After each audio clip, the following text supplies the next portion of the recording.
Niat hati pengen bantu pasangan, malah ketipu dan uangnya jadi hilang deh. Mau bilang ke suami tapi takut. Kalau nggak bilang pun lama-lama pasti ketahuan.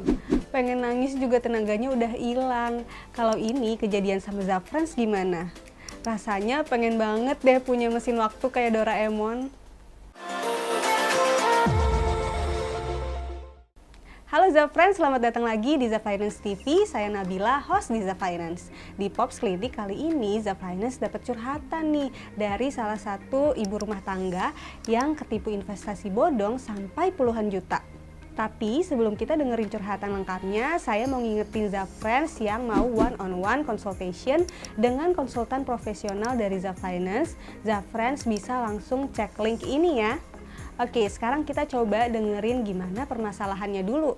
Hai tim Zafinance, saya Baby, 30 tahun, ibu rumah tangga yang tinggal di Sragen. Saat ini saya dan suami punya 3 orang tanggungan.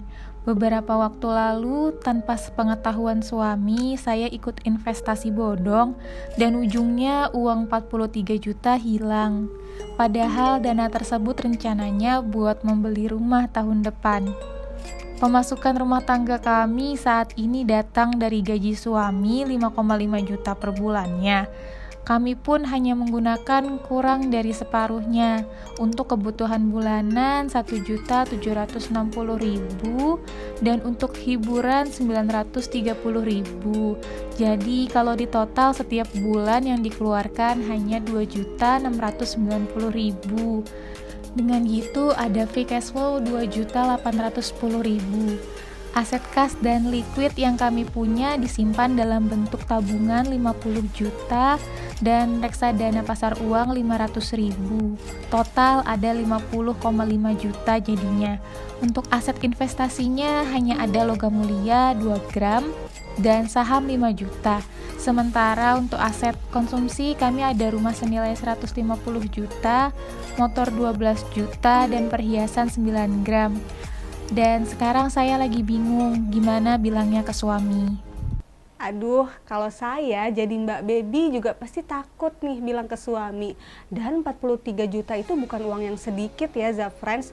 Oh iya, sebelum saya share beberapa solusi yang bisa dilakukan Mbak Baby, kalau Zafrans punya permasalahan finansial dan ingin kita angkat di Pops Clinic, bisa cek di Twitter atau Instagramnya @zafinance untuk tata caranya.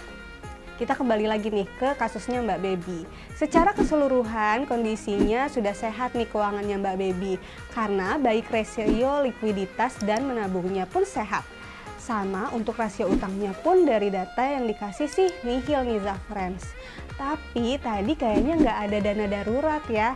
Seperti biasa sebelum menabung dan investasi pastikan dana daruratnya sudah ideal. Kalau untuk Mbak Baby dan suami yang punya 3 tanggungan, dana darurat yang dibutuhkan berarti 12 dikali 1.760.000, yaitu 21.200.000. Nah, di tabungan kan ada 50 juta, alokasikan 22 jutanya untuk dana darurat. Nanti kalau pengeluaran rutin bulanannya bertambah, saldo dana daruratnya jangan lupa ditambah juga ya. Terus simpan minimal banget 3 kali pengeluarannya di tabungan terpisah. Baru selebihnya bisa simpan di reksadana pasar uang atau deposito. Dan untuk musibah kena tipu investasi bodongnya, coba komunikasikan dan terbuka sama suami.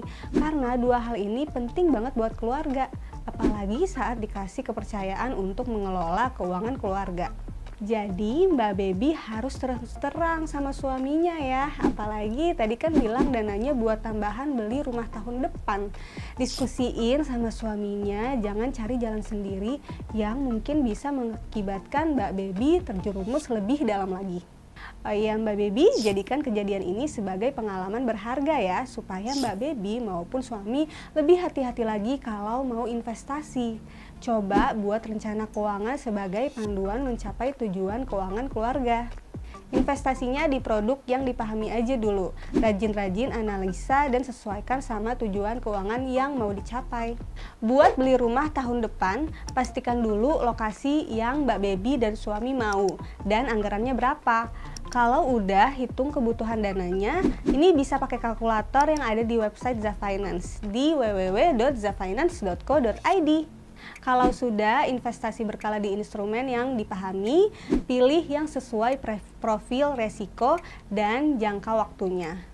Kalau tujuannya jangka pendek, alokasikan sebagian dana di tabungan dan sisihkan penghasilan bulanan maupun tahunan ke reksadana pasar uang.